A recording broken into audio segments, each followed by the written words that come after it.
Hi everyone, welcome back to the show. Today we'll be checking out Reminders of Him and Undertone. Okay, so Reminders of Him, our first film. An hour and 54 minutes, PG-13. Looks pretty cool. Let's check out the trailer.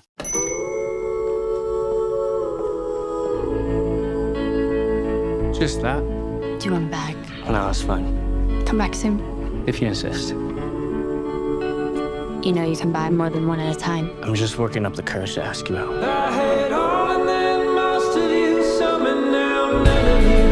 There was before you.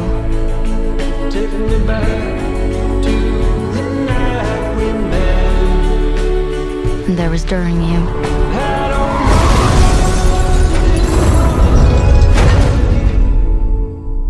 I never thought there would be an after you. This court sentences you to 7 years incarceration. Hopeless hallelujah. Do you happen to be hiring? No. We can't take folks with a record. What's your trauma? I can't get a job because I just got out of prison. Shit, you win. Yay me. The hell turned this bookstore into a bar. I do. Do you guys need help?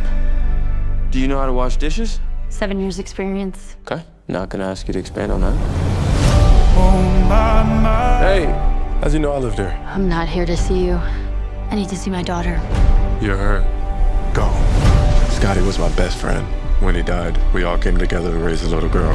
How dare she just show up? If it wasn't for her, our son would still be alive. Coming back was a mistake. I want to meet the human that Scotty and I made. On the edge of your knife, Why are you here? the angels up in the clouds. This is gonna make it so much worse. We can't. Well, I just hope you do the right thing. And what's the right thing? I don't know. I just hope you do it. Taking me out of the ordinary. We've all been wrong about her. You've taken the worst moment of her life and made it into who she is. Do you hate me? I've gone from hating you to wanting the whole world for you.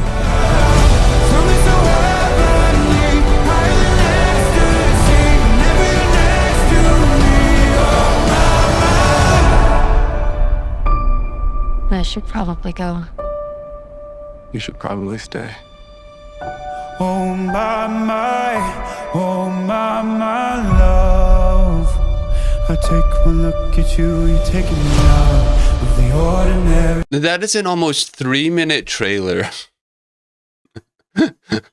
Jesus.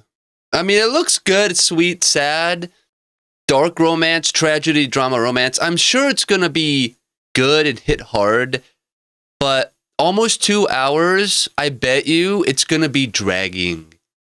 I don't know. That trailer, like, we've seen love stories. We know. We get it. Like, this, if this was a love trailer or what, a love movie with magic in it or something, okay, you need to tell us what that is. But this didn't need that. That was so much. There wasn't any of those clips I needed to see. All this, Reminders of Him is enough. You know, obviously she's going to meet somebody who's just like the other guy or whatever. That's weird. At least it's PG-13, so it's very accessible.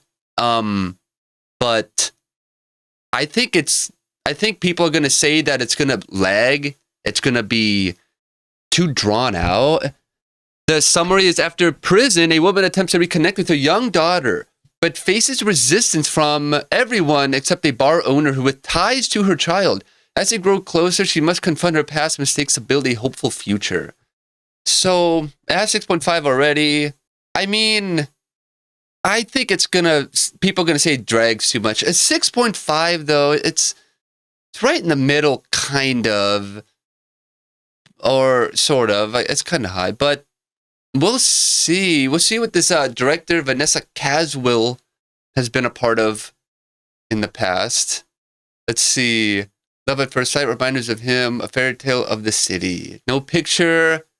That's probably why she is a director. Let's see. Reminders of Him.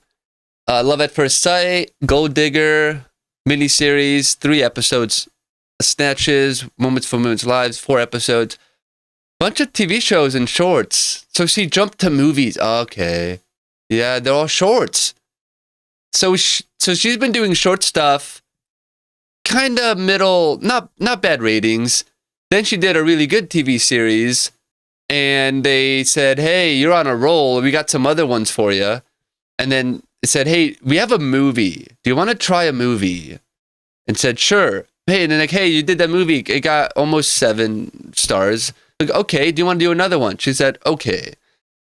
And here you go, 6.5. So this could be a good transition from TV to movies, because I mean, if her first one was like 5 stars, or 4.8, that wouldn't be good. They probably would have let her do this one.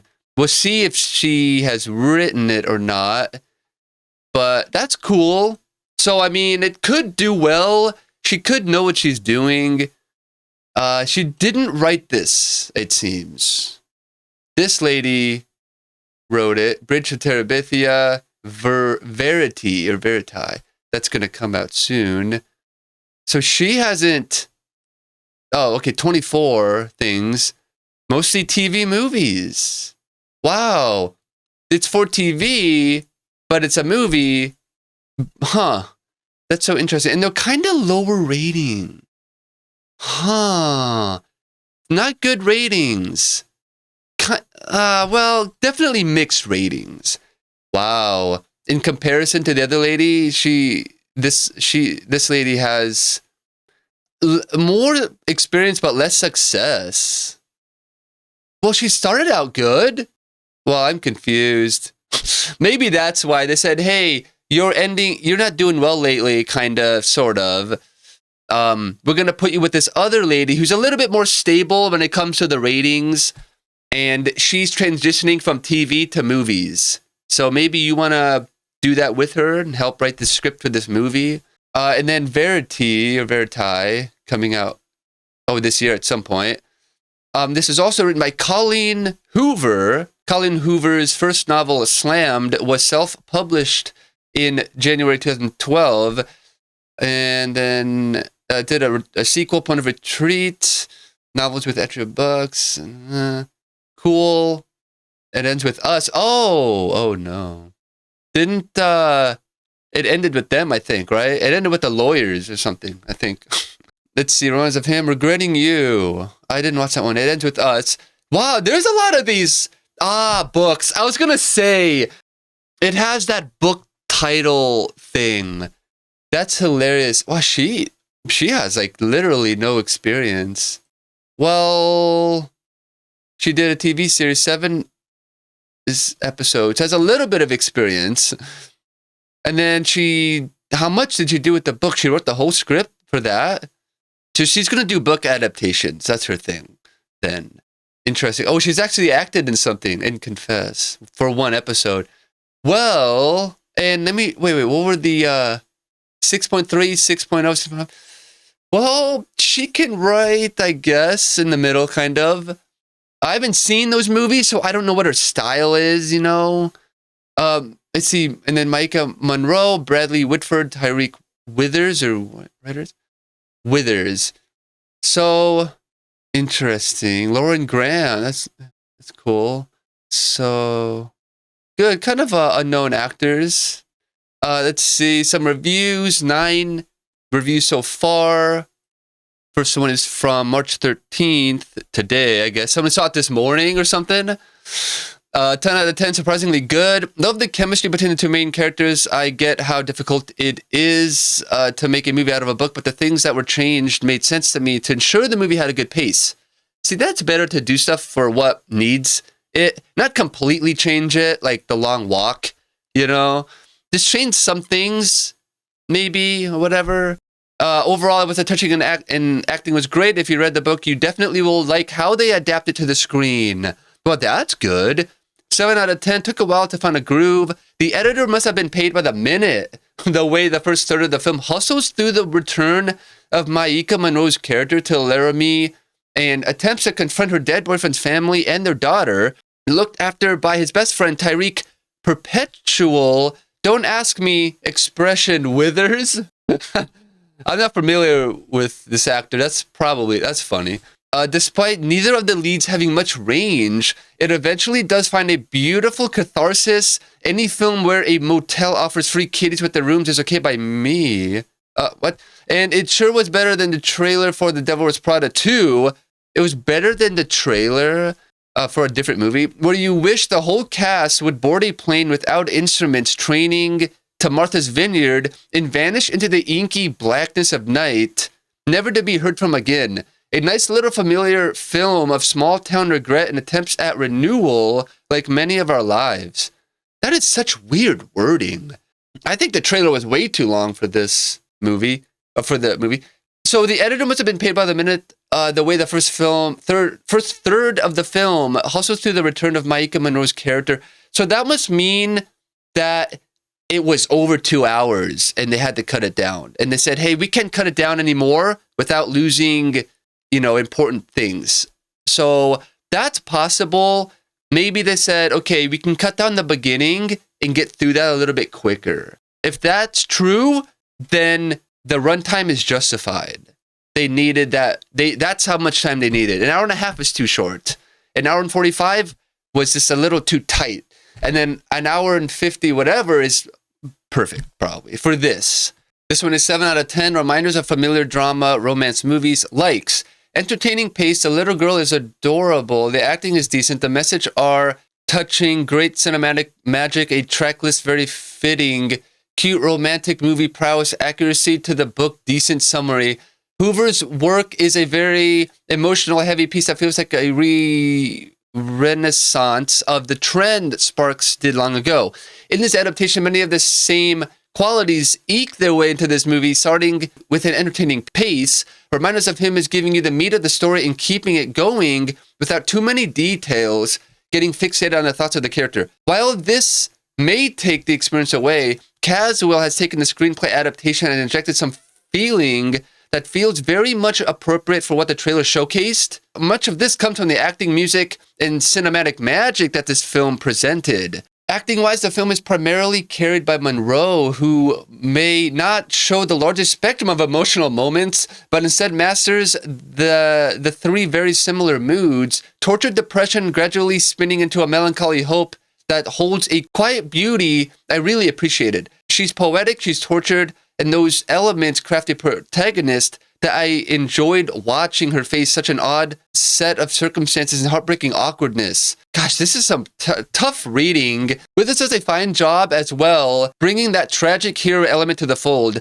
with enough sex appeal and debonair wholesomeness to swoon the audience with an earnest but real character. The music is appropriate for the film and adds some of the theatrical exaggeration to the mix. A heavy country focus fits with the setting and has some clever integration that brought some laughs, teary moments to my friend, and that added emotional drawl that I quite enjoyed.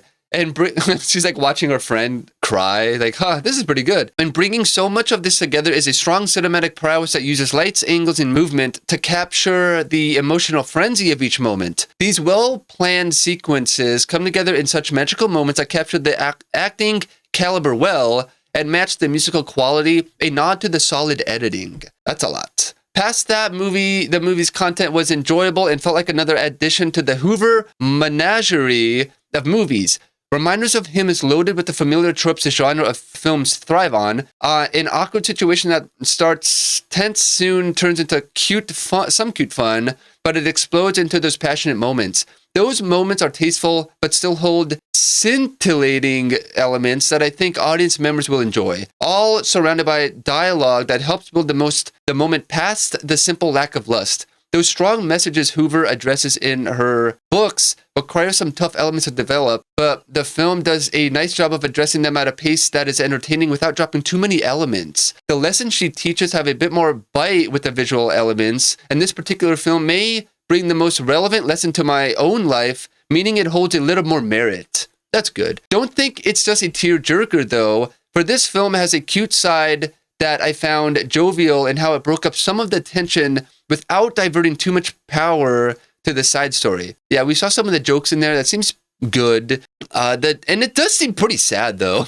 or tragic. Some fun jokes by Lady Diana were my particular favorite parts, and there are some hints at the motivational elements that held enough presence in parts of the film. Overall, I found the title cute, and per my friend and fellow moviegoer, it was accurate to the book by a decent amount. Well, that's good. Dislikes: predictable, some annoying deviation from the book, some gimmicks that seem dropped, rushed feelings at times, some of the emotion is flat, the character usage is mediocre. Is the ending enough? Really? That's weird. Summary: as much cuteness and passion as the film had, it also had several elements I found lacking. It's heavily predictable, following too much of the drama romance blueprint with the predictable plot lines, stereotypical settings to make love in, and the foreshadowing dialogue that holds very little mystery. Even without reading the book, it's a bit too formulaic, despite the potential gimmick of the journal she keeps. However,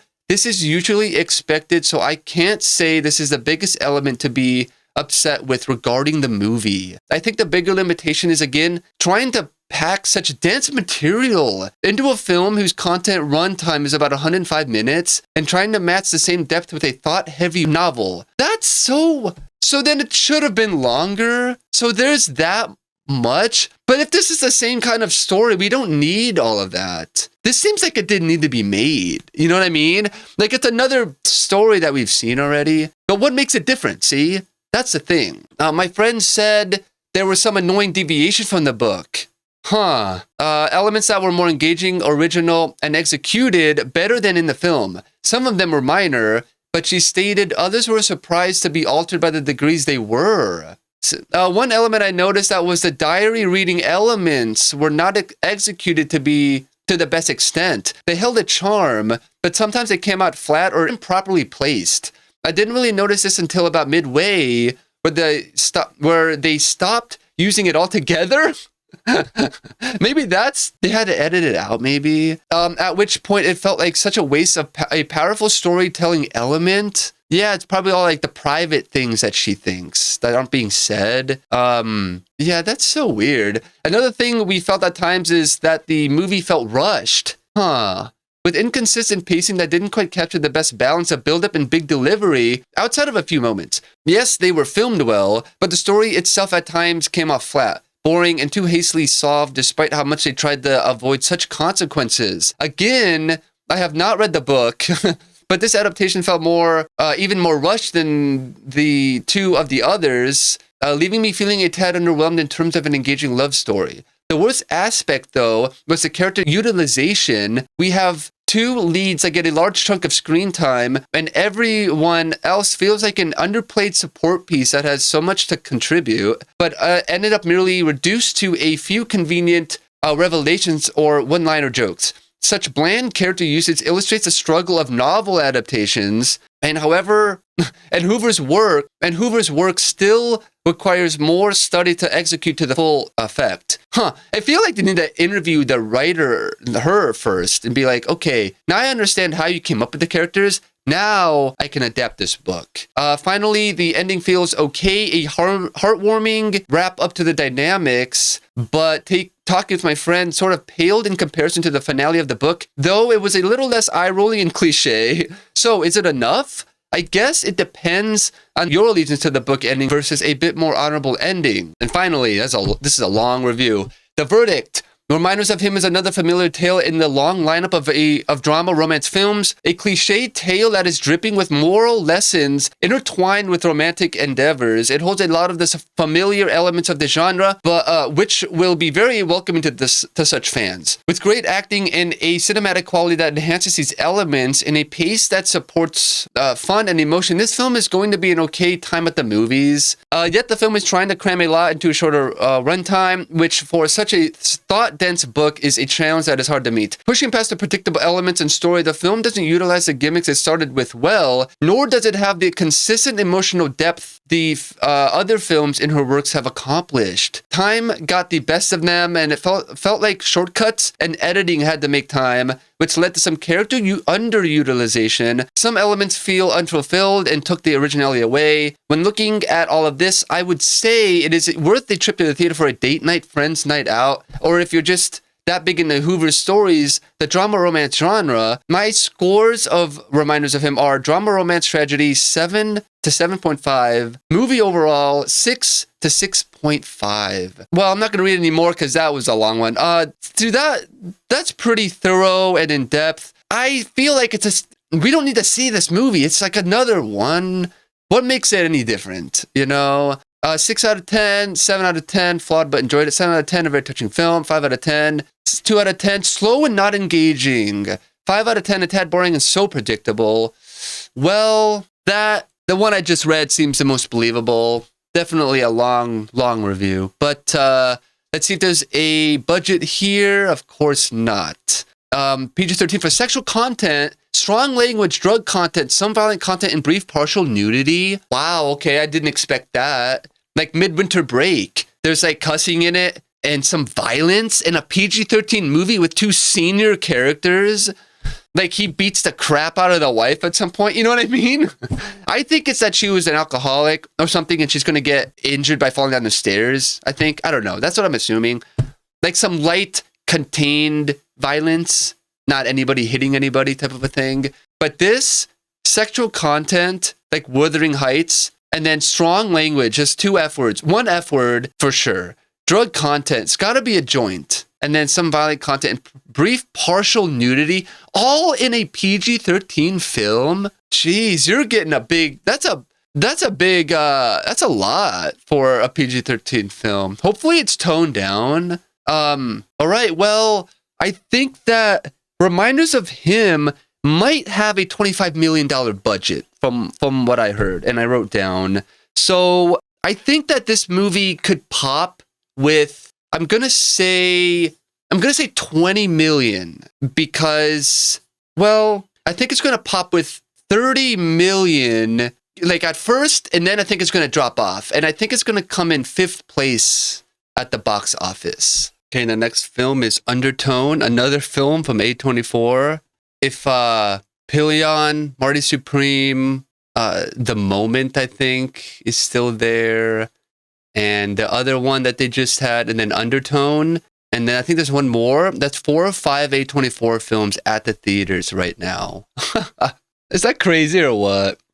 This movie, Undertone, I think it has a $500,000 budget, apparently, which is incredible because A24 is so good with that money that they just produce whatever they want. If you want some real artistic freedom, I guess, you go to A24, they give you a good budget and they help you achieve your vision affordably. That's A24. That should be their headline. You want a good movie that's cheaply made, but it has a high chance of doing well. It's even if it doesn't do well, it's financially like not a loss. They're just if A24 dropped $100 million on every movie, they'd be so in debt. They wouldn't be able to do all of this. They wouldn't be able to put out this much. Everything would change. But anyway, this is very, very cool. Okay, and here is the trailer. Welcome to the Undertone podcast, where we talk about all things creepy. I'm your in-house skeptic, Evie Babbage, and I'm joined by my believer co-host, Justin Manuel. You're gonna love this. I got something juicy. Ooh, do tell. 10 mysterious audio recordings from an anonymous email. Let's keep an open mind, Evie. Let me guess, it's a demonic possession. Okay, easy, all right.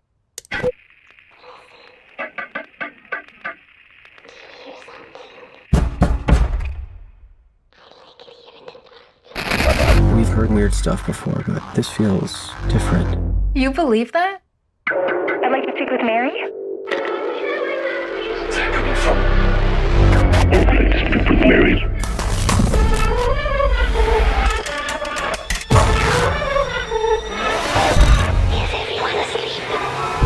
What if it's a warning? There's only one way to find out. We should stop listening.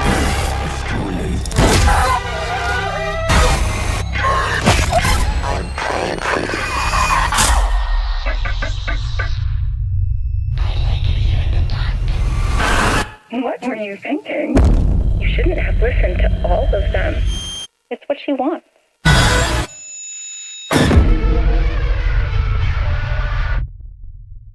Now that's a trailer. Wow. That is so weird. The sound and the mixing. Jeez.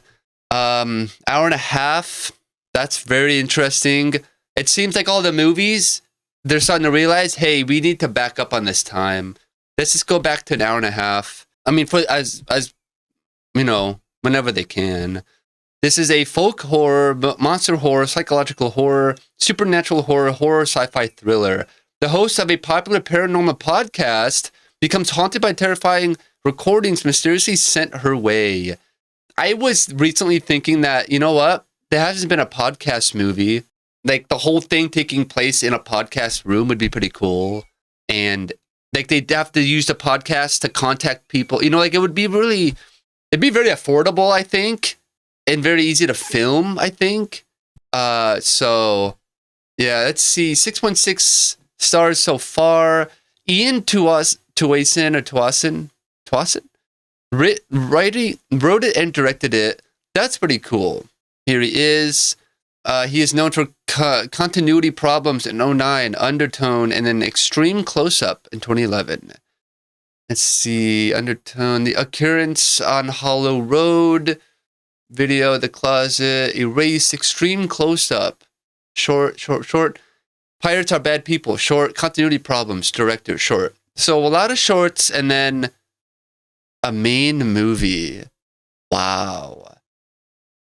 So this resume got him, he wrote, but this resume got him his own film. Right?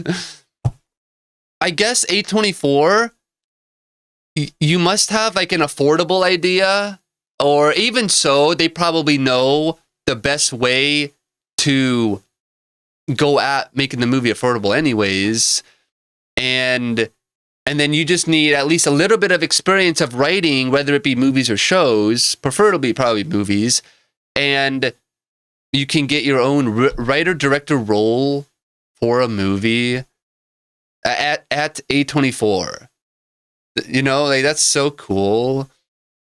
That's really awesome. Because, I mean, this guy doesn't have that much experience. If this movie does well, his resume is going to have get a boost to it, because he's going to have an actual full feature film that is an hour and a half, which has lesser chances of being bad, you know, being like, oh, this drags, this is too much, you know, all that. So this could be very good. Now it's up to his style. It's, you know, so this could be very beneficial for this guy. If it is really $500,000 for this film, that's insane. Like, that's crazy. I think it's going to do well then with that. Here are the actors, pretty unknown people. That's very cool. Let's see who the Nina Kiri. I think this is the main girl. What else has she done? Devil in Disguise, John Wayne Gacy. 3 episodes for a mini series.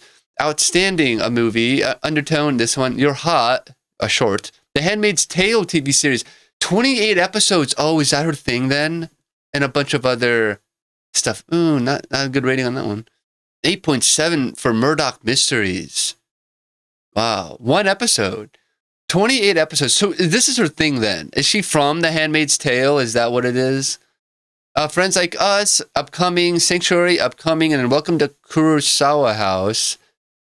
She plays movie star. That's funny.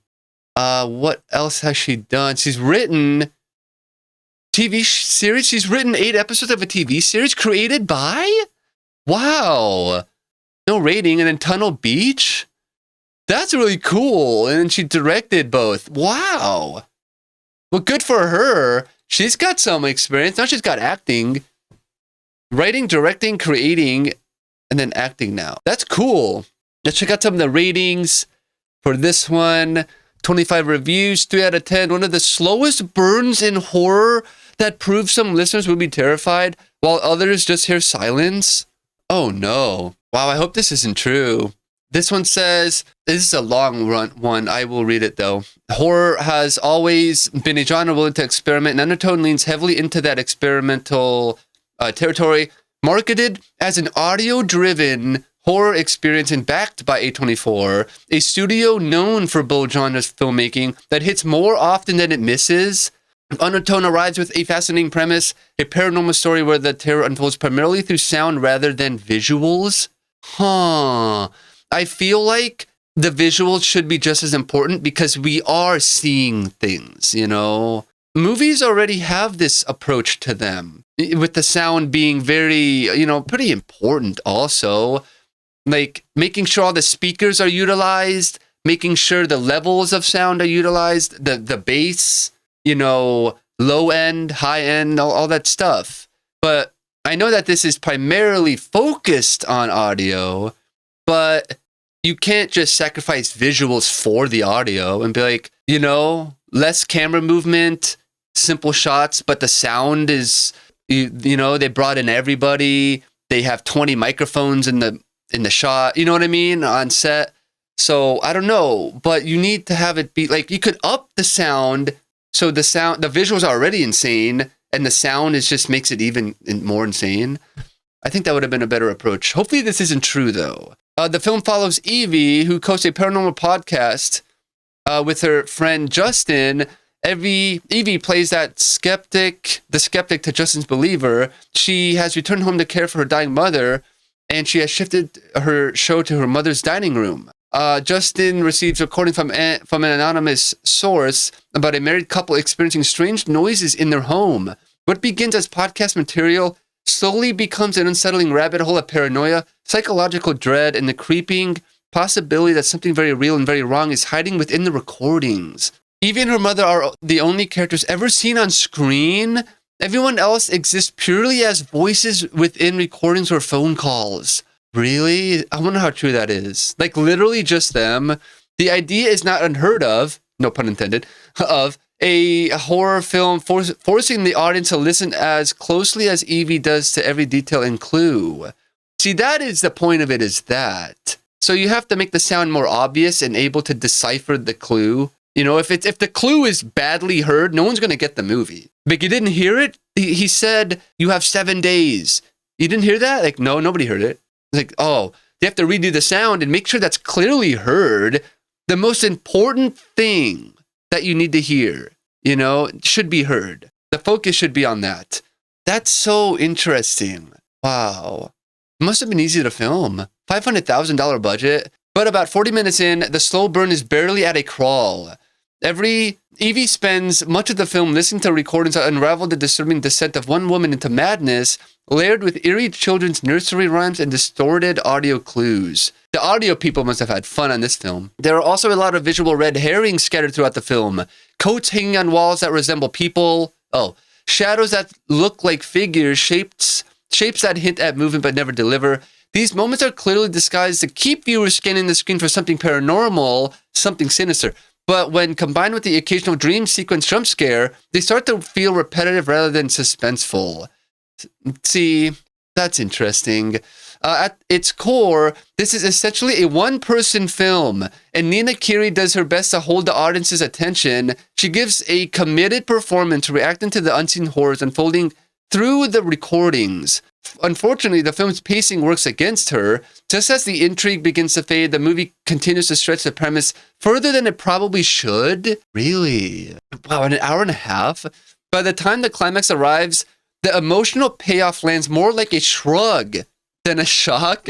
The final act does deliver some striking visuals, with atmospheric cinematography and subtle visual effects that hint at a more traditional horror payoff. But it comes so late in the film that many viewers may already be mentally checked out.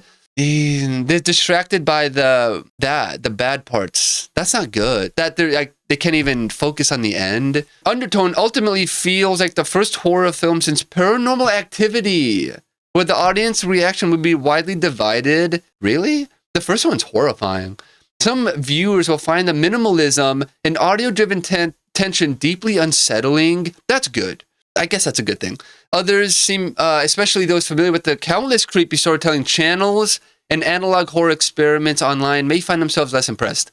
For me, a lucid dreamer, this may be one to nap to see what dreams it inspires. Well, that's random. That's a good idea. Wow, that's actually a good idea. They should make a movie with just audio. Wow, I bet you this guy does that. I bet you he lucid dreams to audio stories, and he just, yeah, totally like VR, but then like a different version of VR, you know? Unconscious VR, whatever you want to call that. Lucid VR dreaming. Yeah, whatever. That's very cool. This seems, I hope not. Why is the rating so high though? Doesn't make any sense. Even if this movie doesn't do well, it's still gonna make, if it does have a $500,000 budget, I mean, and it makes $1 million, it popped, you know? But you know, successful. But I feel like, I don't know. I feel like it's gonna make a lot. So we'll see. 8 out of 10, 1 out of 10. Undertone, more like tone deaf. 10 out of 10, 8 out of 10, 8 out of 10, 4 out of 10. Listen, 1 out of 10, 8 out of 10, 50 out of 10, 5 out of 10, 10 out of 10, 1 out of 10. Wow. These are early ratings. Wow. I think, see, the other thing with A24 is it's a hit or miss. Maybe this looks good and whatever. Wow. I don't know what to say. That's, it does not understand podcasts. Well, this changes my mind a little bit. It looks like it's going to be very like well done, but the usage, the point, and the plot, I think, are going to take over in the end. Wow. But with a $500,000 budget, though, those ratings don't give me a good feeling. So, rated R for language, just cussing. I guess there's no time for anything else. The trivia, the character Justin, originally portrayed by Chris Holden Reed, was replaced by Adam DeMarco after the film was acquired by A24. The film's titles also changed from the Undertone to Undertone. They had to refilm stuff? Is that what it's saying? Oh, alternate versions.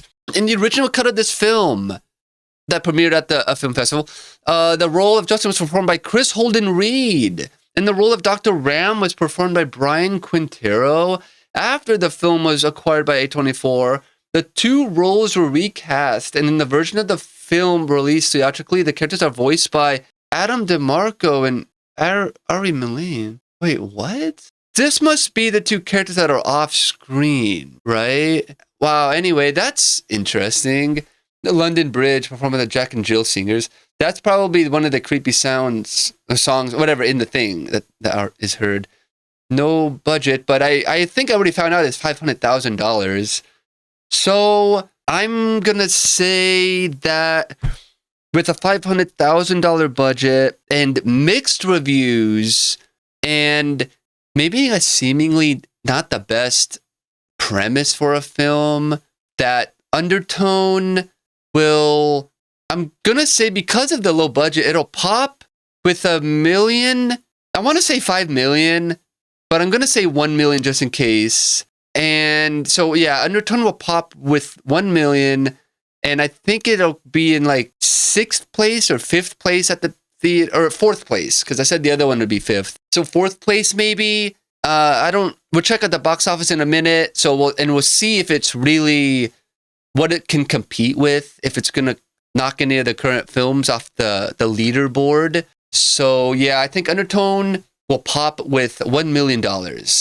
Okay, so my guesses for these films, Reminders of Him, I think it's going to flop because it's just not, I don't know. It's not going to get that big of a draw. Apparently, maybe it's $25 million budget. So I think, I mean, I feel like, I don't know, I could change that a little bit. If the budget is really that low, then I think it could pop with 30 million and but it'll have mixed reviews and it's just not going to hold anyone's attention really. So Reminders of Him will pop with, I think, a low 30 million because its budget is low, and then it eventually people will lose interest of it. Undertone, if the budget really is 500,000 and I guess the premise is not utilized, then this has a chance to slightly do well. I think that people are going to see that it's just not really that good of a movie. It's slightly overhyped. and Undertone will fall off. So I do think that Undertone will pop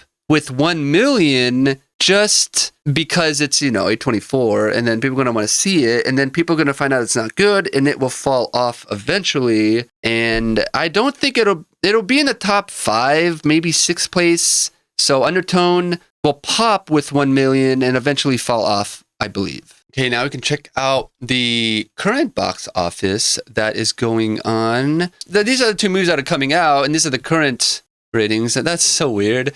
The critics actually liked Undertone, and then the critics hated Reminders of Him. That is so bizarre. I feel like there's a bot issue on the audience side, Another company maybe wants to hurt another company, so they give a bunch of negative reviews or whatever, But this seems like something's going on in the critics' part. Like someone's being paid, like give us a good review. And then, but give this one a bad review, right? Because this is bizarre. So I only did those 2 reviews. I know I was going to talk about other movies, but they're kind of like limited releases. So yeah, Hoppers is still going well. The Bride absolutely flopped. That is so insane. I don't know why the audience kind of liked it.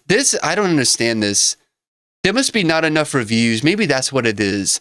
There's only like 5 good reviews, and that makes up this total. Like nobody wanted to even review it. I don't know. I don't get it. I mean, it has a really low rating. I think it's 5.3 stars. That's a shame. Peaky Blinders did okay. Scream, it's not even at 100 million. I think it's at 95 or 97 or something. And then these are the other ones. Goat did well. How to Make a Killing. Pillion actually kind of surprisingly did well. It's affordable. It didn't lose money.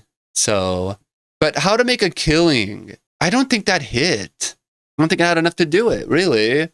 Here is the current box office that we can look at too. Hoppers is at 55 million. That's pretty interesting in first place. Scream 7 in second place with 97.